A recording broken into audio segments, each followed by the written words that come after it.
Yeah, right. I didn't have a microphone. I was sitting in the front row there. And what did he do? Right? He was spending my money, right? Coming up with all these different research projects that he wanted.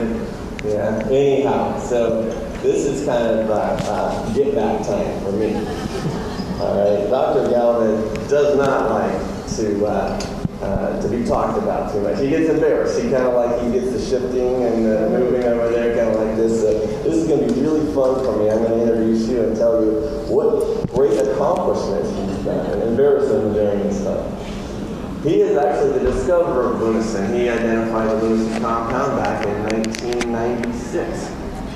And some of us were still in high school back then. Anyway.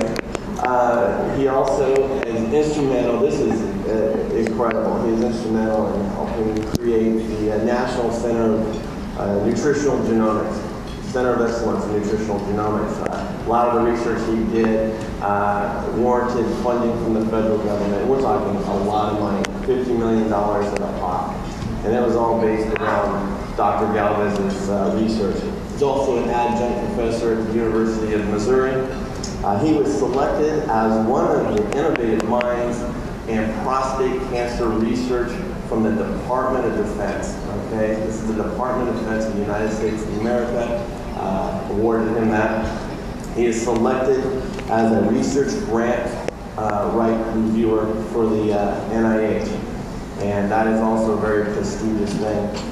He was recently awarded the Phil Dev Award in Science and Technology, Excellence in Science and Technology in California. President Aquino came all the way from the Philippines to go to California to be a participant in that gala, and that was a pretty impressive thing. And he's also the lead scientific officer of the Missouri Plant Science Center. So if you could help me and embarrass him as much as you can, please welcome Dr. Galvez.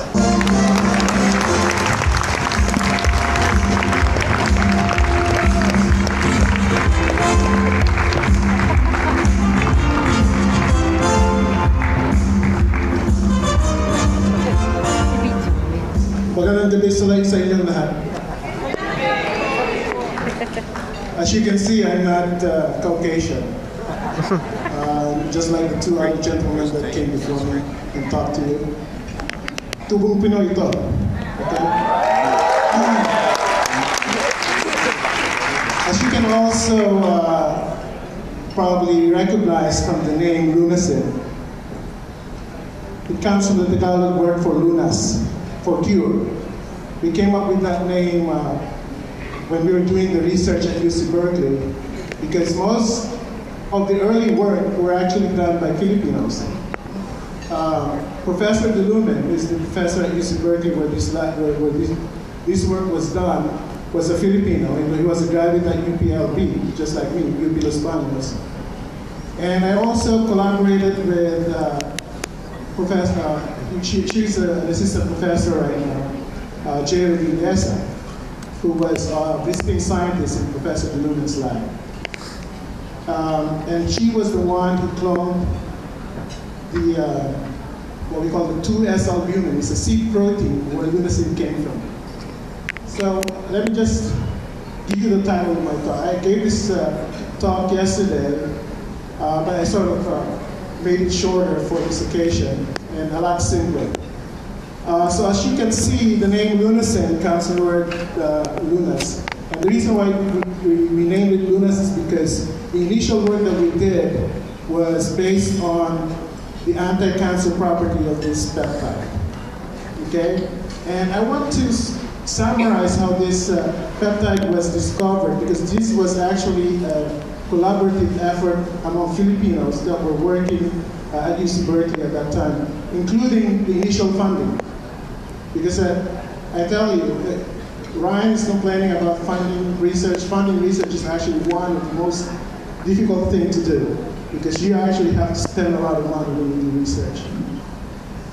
So anyway, October 2, 1996 is a very important date for me, and I'll tell you a couple of reasons. First, that was the date when I conceptualized the anti-cancer property of LUNASIN. Now, this peptide actually has been extracted by the Japanese way back in 1993. And this American company called Pioneer actually cloned the same 2S-albumin gene 6 months before we did. We actually filed a patent on it, and then we found out that Pioneer actually beat us to the punch. So these guys have a lot of money. Talk about Pioneer with multi-million-dollar research funds, and also, of course, the Japanese. It's a rich country and they have a lot of research money. But no one, not the Japanese nor Pioneer, the Americans were able to discover the anti-cancer property of this peptide, or the biological activity of this peptide, or the mechanism of action of this peptide. And the reason why I was able to discover it is because of my background as a plant scientist at UPLB. So I'm sort of describing that to you a little bit. Since I was a plant physiologist, when I looked at the way the LUNASIN is expressed, I saw that it was coming out of the what we call storage cells in developing seeds. Since I was a plant physiologist, I know that when the seeds, the cells in the seeds start growing, it's a form of what we call aberrant cell division, or cell division that's disrupted. And because that's the only way the cells can grow. It will replicate its DNA, but it won't divide. And the seeds need to grow because they need to put in all the nutrients, the starch, the proteins, and oils for the developing seedlings together. So I know that as a plant physiologist. Okay, so when I looked at LUNASIN, LUNASIN was only in the cells that were expanded, and it was localized maybe in the nucleus. So that was actually quite interesting for me, and I was like, whoa, maybe it has something to do with that particular phase of seed development. So sometimes you just like put that in the back burner, right? So I was actually working on the large subunit. There's a large subunit here, right? Okay. I was actually working on that large subunit. So what we did, what Professor Dinumin wanted to do is to isolate enough of that protein so we can do allergenicity tests. So I told him, well, why don't we produce this protein in bacteria? And through recombinant DNA, I don't have to explain to you, but that's how you produce a lot of proteins. Put it in the bacteria and let the bacteria produce that protein. So instead of just doing the large subunit, I actually also included the small subunit, which is what LUNASIN was, and then express it in bacteria. But the problem was, there was a fundamental mistake that I did. I used the wrong bacteria. I was too impatient. I actually ordered one, and I can't wait, so I'll just do what I have. I'll just use the one I have in the freezer. And that was a mistake, because then I asked the undergrad student to, isolate the plasmid DNA for me. And she can't do it. She was complaining, I can do it. Try it again, and she still can't do it. So of course I got mad because my schedule was screwed up. I was supposed to do this, what we call DNA sequencing. But anyway, it didn't happen. So what happened? So I looked at the bacterial cell. I actually had to do it myself. So I looked at the bacterial cell, and what's happening was that the bacteria was actually elongating. It was so weird. It was like, whoa, that's unusual. And I don't see those segments that usually happens when the bacteria divides. So I sort of like came up with this hypothesis. Since it's coming out of seeds, developing seeds, the elongating cells that have aberrant cell division, and was causing this aberrant division in bacteria. So maybe I could try it in, say, mammalian cancer cells, because that's the best model to look at cell division. See, what would happen if I put LUNASIN in mammalian cancer cells? It's the best model for cell division.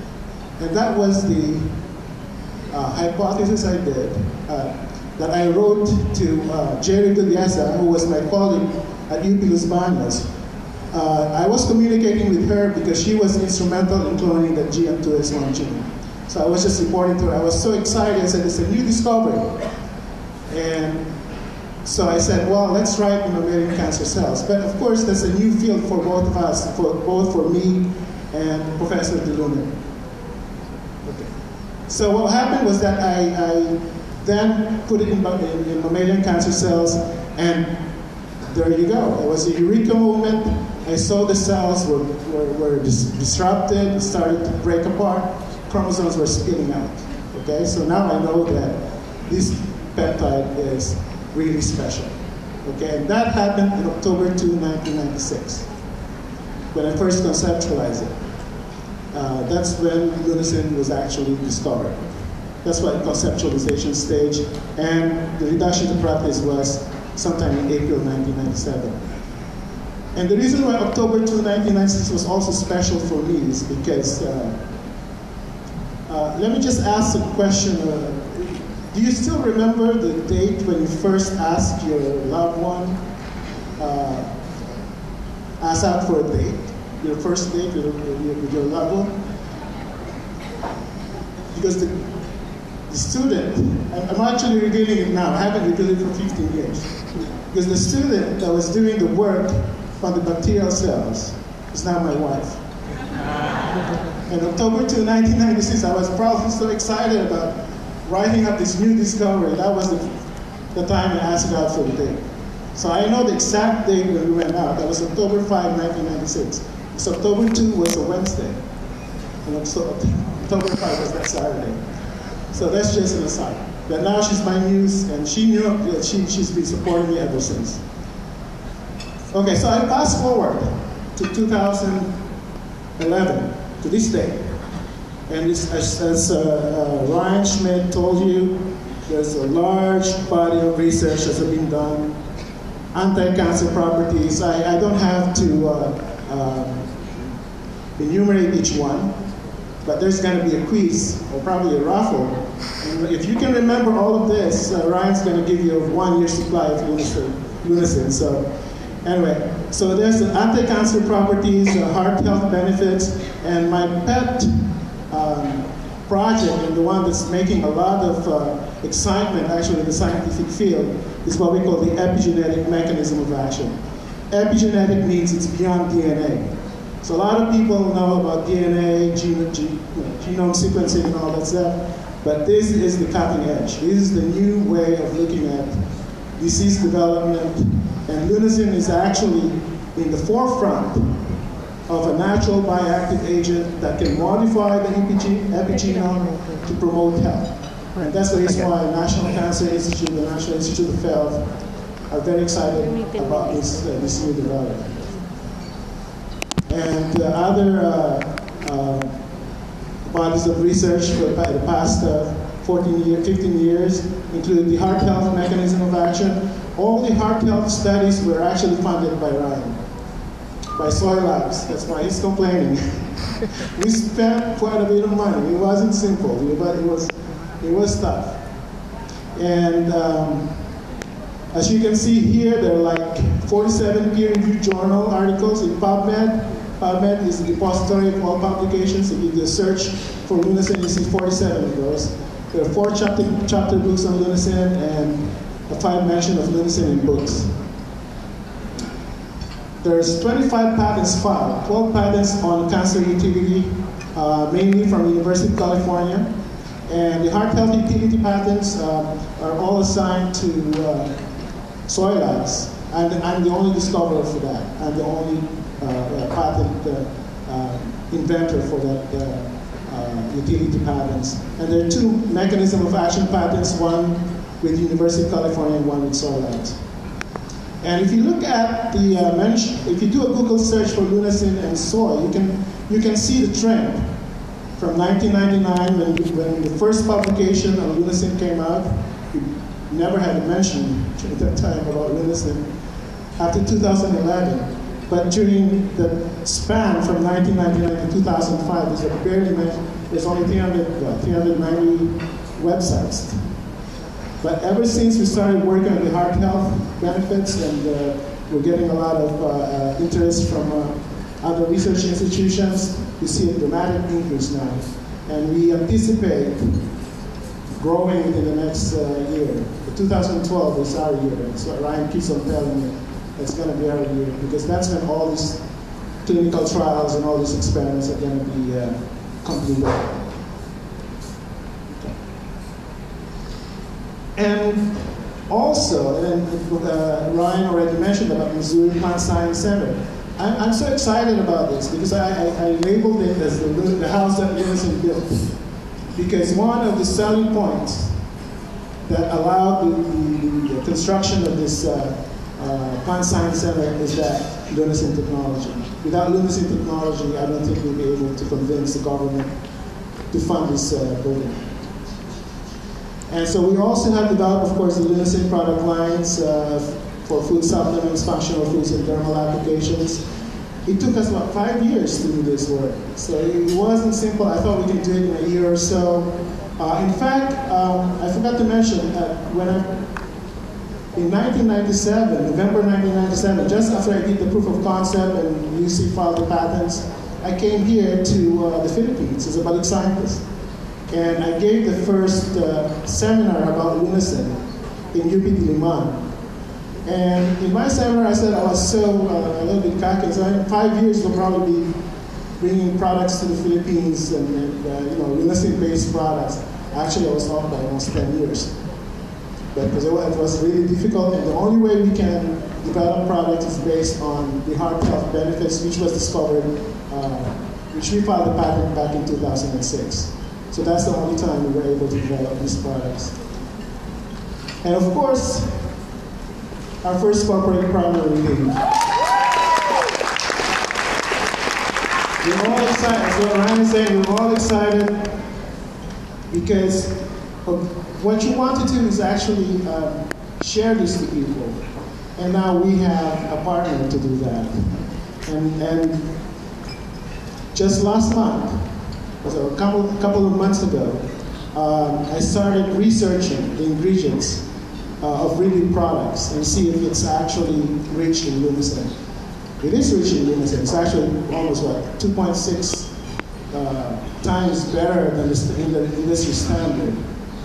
But now we want to produce the next generation of soy protein in Reliv products. And as what Ryan mentioned, it's going to be 6 times better than industry average. It's going to be twice as good as the Reliv products that we have right now. So that's what we expect in 2012, or probably even later this year, I think. It's going to be the first rollout of LUNASIN-based Reliv products. So to end my talk, I just want to say that the initial work was actually done by Filipinos. So that means I'm proud of that, because in the science and engineering field in the United States, abroad, we don't really have a lot of Filipinos mentioned or have major impact. And I think with LUNASIN, we're sort of anticipating, right, Brian? As long as he funds my research, I think we're good. Because the impact is not only, of course, in heart health, but also in cancer. Of course, we can't mention about cancer prevention in our labels because of concerns with FDA. But that's the next generation of LUNASIN research is on the therapeutic. And that's, to me, it's my holy grail. I already shown that in my first paper, the anti-inflammatory effect. And I'm gonna, before I retire, I'm gonna develop a peptide that will duplicate what happened in the first paper, but not as a gene, but as a peptide. Mabuhay, Pilipino. Thank you very much, Dr. Alfredo Galvez. We are very proud of you.